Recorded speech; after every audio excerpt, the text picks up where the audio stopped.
Did you know that 95% of people admit to procrastinating? And the other 5%? Let's be real. They're probably procrastinating too, just not ready to confess. The point is, procrastination isn't a rare flaw, it's the default setting of being human. From students cramming at 3 a.m. to CEOs pushing off big decisions, procrastination touches everyone. The real problem isn't that we procrastinate. The problem is that most of us don't know when procrastination is harmless and when it's quietly destroying us. See, procrastination has gotten a bad reputation. People label it as laziness, but that's not true. Laziness is not wanting to do something at all. Procrastination is wanting to do it, knowing it matters, and still finding yourself cleaning the kitchen counters, scrolling TikTok, or suddenly deciding today is the day you'll research how Vikings brush their teeth. You care, you just can't seem to start. And here's the plot twist: procrastination isn't always bad. Sometimes it's your brain's way of saying, slow down, not yet. Sometimes it's fear, yes, but sometimes it's strategy. Think about it. How many times have you put off starting, only to realize later that the delay gave you a stronger idea, a better approach, or the confidence to actually pull it off? That's not failure, that's incubation.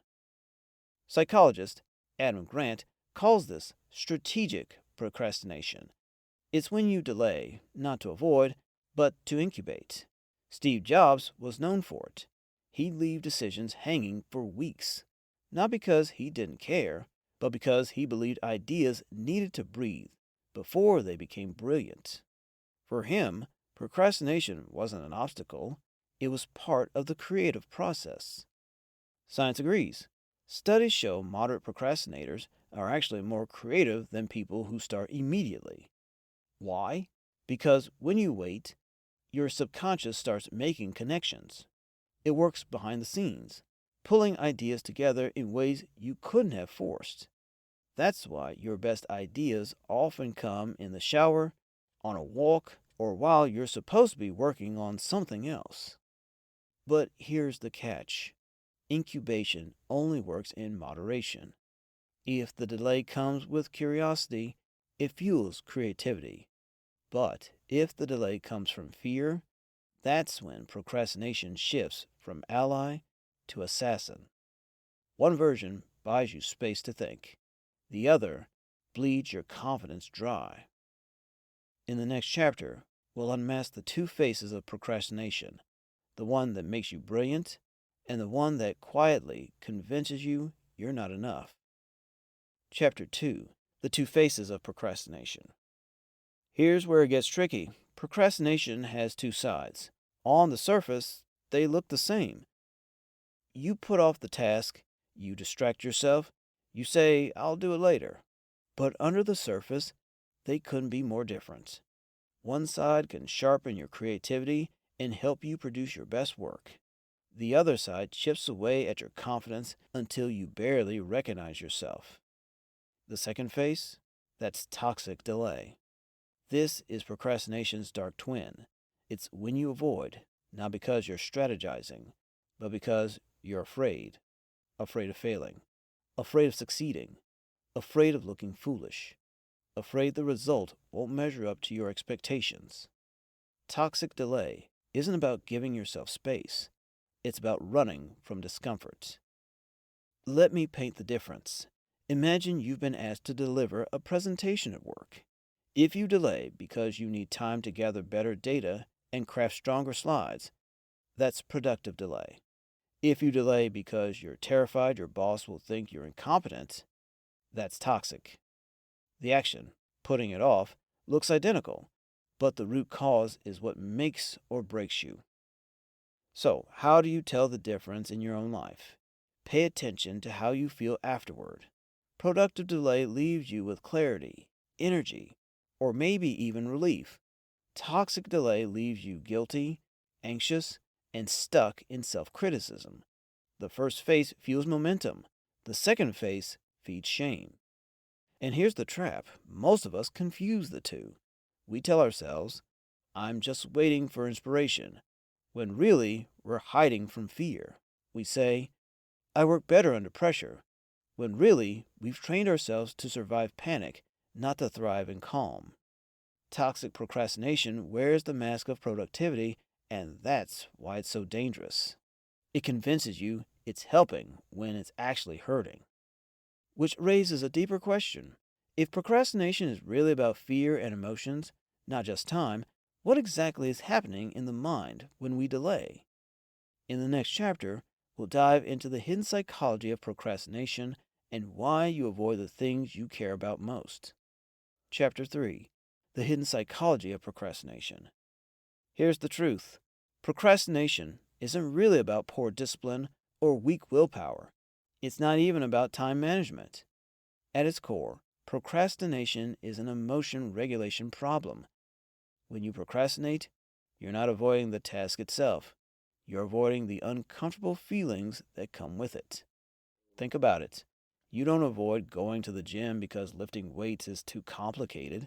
You avoid it because you don't want to feel weak, judged, or reminded of how far you are from your goal. You don't avoid writing the proposal because typing is hard. You avoid it because you're scared it won't be good enough. The task is never the enemy. The emotions around it are.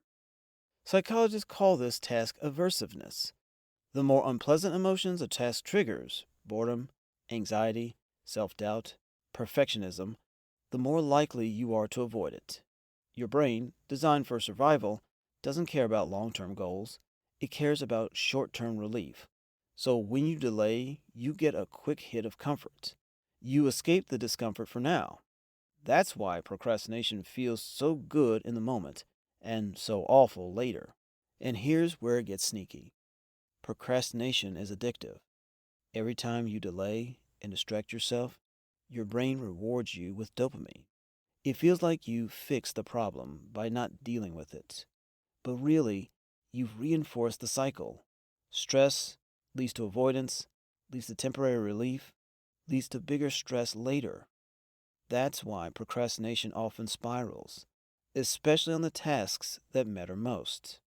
And here's the paradox: we procrastinate the hardest on the things we care about most. Nobody procrastinates scrolling Instagram. Nobody delays watching Netflix. We procrastinate on applying for the job, starting the business, writing the book, because the emotional stakes are sky high. If we succeed, it changes everything. If we fail, it feels like it defines us. That's why those are the things we delay most. Sometimes procrastination even masquerades as protection. If you never start, you can't fail. If you never try, nobody can reject you. And in that twisted way, procrastination feels safe. But safe doesn't mean happy. Safe doesn't mean fulfilled. Safe often means stuck. So, if procrastination is really about emotions, not time, then its most dangerous cost isn't missed deadlines. It's what it quietly does to your self-image. And in the next chapter, we'll explore how procrastination slowly kills your confidence. Chapter 4: Procrastination Destroys Confidence. The hidden danger of procrastination isn't the pile of unfinished tasks. It's what those unfinished tasks quietly whisper to you about yourself. Every time you say, I'll do it later, and don't follow through, you send a signal to your brain: I can't be trusted.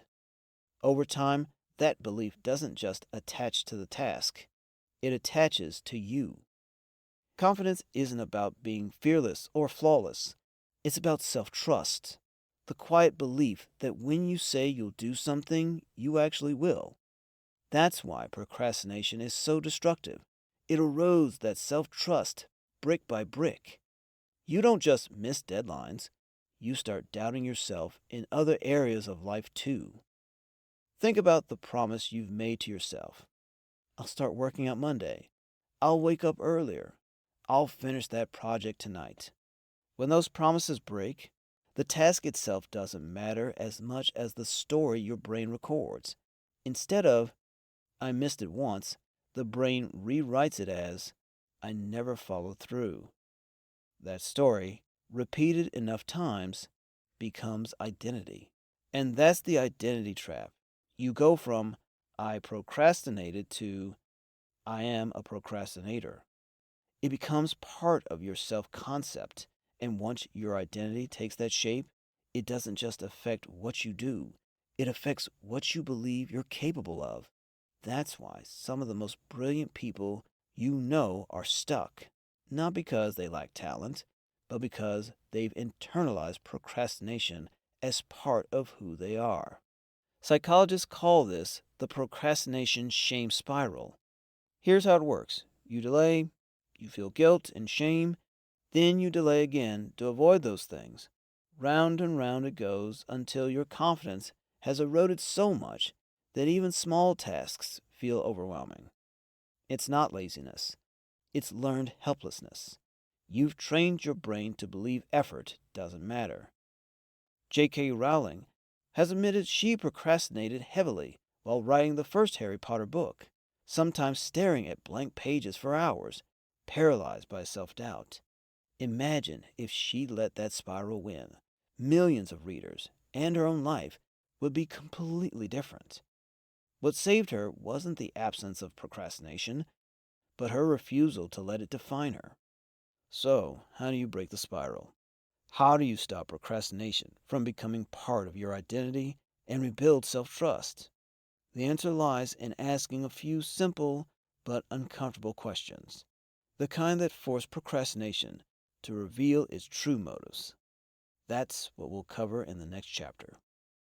Chapter 5: The 3 Questions That End Toxic Procrastination. If procrastination is rooted in emotions, then beating it isn't about downloading a new productivity app or buying a prettier planner. The solution isn't external, it's internal. You have to interrogate what's happening in the moment you delay. And to do that, you only need 3 questions. They sound simple, but if you answer honestly, they'll expose the real reason you keep putting things off. Question 1: What am I actually avoiding right now? Be brutally honest with yourself. Most of the time, it's not the task, it's the feeling tied to it. Maybe you're avoiding the discomfort of not being perfect. Maybe you're avoiding the risk of rejection. Or maybe it's boredom. You don't want to feel trapped in a task that drains you. Naming the feeling matters because what we don't name, we can't change.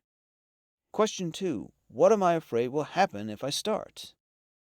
This one stings, but it forces you to face the story your brain is spinning. Are you afraid you'll fail and prove your doubts right? Or are you afraid you'll succeed and suddenly people will expect more from you? Both fears can be paralyzing, but when you say them out loud, they shrink. A named fear is always less intimidating than a vague one. Question 3: What's the tiniest version of this task I can do in the next 5 minutes? Not the polished final version, just the smallest crack in the wall. Write 1 messy sentence. Do 2 push-ups. Open the document and type the title. 5 minutes might sound laughable, but it's often enough to break the paralysis. Starting small creates momentum, and momentum is procrastination's kryptonite. Science has a name for this: the Zeigarnik effect. Once you start a task, your brain hates leaving it unfinished. That's why cliffhangers on TV shows are so effective. They gnaw at you until you come back. Use that same trick against procrastination. Get your foot in the door with 5 minutes, and your brain will pull you forward. Here's why these questions matter. They shift the battle from punishment to awareness.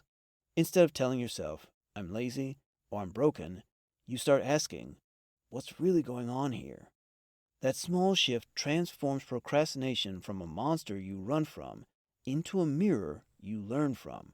And hey, while you're practicing not procrastinating, maybe don't procrastinate on this either. Subscribe to this channel.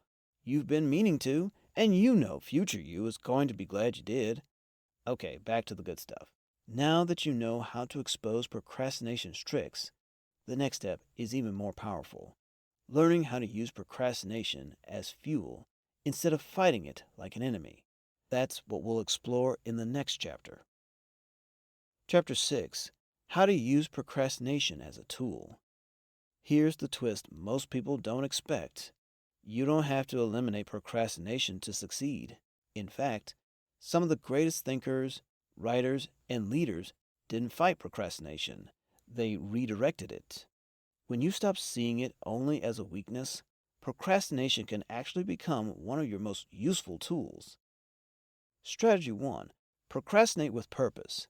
If you're going to delay, don't waste the delay. Instead of numbing yourself within the scrolling, use that time for active procrastination. Research an idea, brainstorm, tidy your workspace, or even take a walk. You're still avoiding the main task, yes, but you're feeding your brain, not draining it. Strategy 2: Turn delays into deadlines. Have you ever noticed how you suddenly become a superhero the night before something is due? That's not magic. It's Parkinson's Law. Work expands to fill the time you give it. So shrink the time. Set smaller, artificial deadlines. Trick your brain into urgency before the real urgency arrives. Even mini deadlines can light a fire under you. Strategy 3: Pair boring tasks with enjoyable ones. Humans naturally avoid pain and chase pleasure, so combine the two. Listen to a podcast while folding laundry. Save your favorite playlist for when you answer emails. Reward yourself with a coffee break only if you finish a chunk of work. This rewires the emotional association from pain to, okay, this isn't so bad. But here's an overlooked insight. Sometimes procrastination is feedback. If you keep avoiding the same task over and over, ask yourself, do I actually need to be doing this? Or is this resistance pointing to the fact that the task doesn't align with my real priorities? Sometimes procrastination is your inner compass saying, this isn't it. Aaron Sorkin, the screenwriter of The West Wing, once said, you call it procrastination, I call it thinking. He's famous for pacing, delaying, circling ideas for days before writing them down. For him, procrastination isn't wasted, it's where the genius brews. If he treated delay as failure, we might have missed some of the most iconic scripts of our time. The key is to listen for the message behind your procrastination. Is it saying, I need more clarity? Is it saying, I'm scared? Or is it saying, this doesn't matter? Once you know which message is speaking, you can decide whether to push through or pivot. And that brings us to the final step. Now that you know the psychology, the dangers, and the strategies, how do you build a practical system for facing procrastination head on without burning out? That's where we'll land in the final chapter. Chapter 7: Practical Steps to Rethink Procrastination. By now, you know procrastination isn't just about time. It's about emotion, identity, and even strategy. But theory isn't enough. You need concrete tools you can use tomorrow morning when the urge to check just one more thing threatens to eat your entire day. Here are 4 simple but powerful steps to help you turn procrastination into progress. Step 1: Schedule your procrastination. This sounds counterintuitive, but it works. Give yourself guilt-free breaks. Write them into your calendar. By putting boundaries around your delay time, you stop the spiral of endless avoidance. Instead of scrolling for hours, you scroll for 15 minutes, and then you're back. It's like telling your brain, yes, you'll get relief, but on my terms. Step 2: Use the 2-minute rule. If something takes less than 2 minutes, do it immediately. Reply to the email, wash the plate, send the text. Why? Because small undone tasks pile up in your mind, creating mental clutter. Tackling them right away gives you momentum, and momentum makes bigger tasks easier. Step 3: Create a start ritual. Most people wait for motivation to strike before they start. Big mistake. Motivation comes after action, not before. Build a ritual that tells your brain it's go time. Light a candle, brew your coffee, put on a specific playlist, or open your laptop in the same spot every day. It doesn't matter what it is, as long as it signals the shift from thinking to doing. Step 4. Redefine success as starting, not finishing. This might be the biggest reframe of all. Stop expecting yourself to conquer the mountain in one leap. Success is showing up. It's writing the first sentence, doing the first rep, opening the file. When you lower the bar for what counts as winning, you give yourself permission to begin.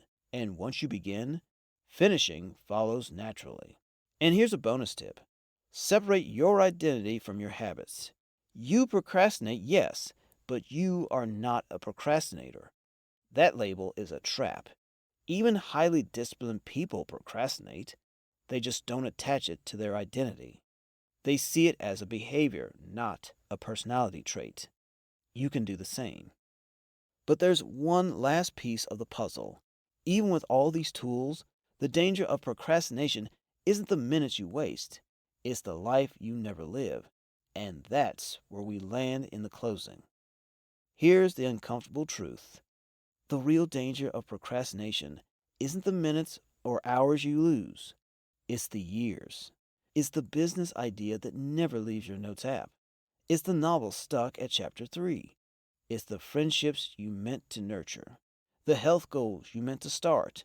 The version of yourself you keep promising to become someday. Procrastination doesn't just waste time, it robs you of life. And that's why reframing it matters so much, because once you see procrastination clearly, not as laziness, but as emotion, fear, or sometimes even a secret signal, you get your power back. You stop being the passenger, and you start being the driver again. Here's what I want you to remember. Procrastination isn't your enemy, it's your compass. Sometimes it points to fear. Sometimes it points to perfectionism. Sometimes it even points to the fact that you don't actually care about what you're working on. But in every case, it's information. And when you learn to listen, you stop fighting procrastination and start learning from it. So, the next time you find yourself stalling, ask, is this fear? Is this incubation? Or is this misalignment? If it's fear, shrink the task to 5 minutes. If it's incubation, trust the process. If it's misalignment, give yourself permission to pivot. In all 3 cases, you win. Not because you never procrastinate again, but because you refuse to let procrastination own you. Imagine what would change if you did this consistently. Would you stop seeing yourself as a procrastinator and start seeing yourself as someone who experiments, who tries, who learns? You'd build trust with yourself again. And that self-trust, that belief that you'll show up when you say you will, that's the real foundation of confidence. And here's the best part. You don't need a perfect plan. You don't need to wait until Monday or the new year or when the timing feels right. The perfect time doesn't exist. There is only now. And the smallest step you take today beats the grand plan you never start.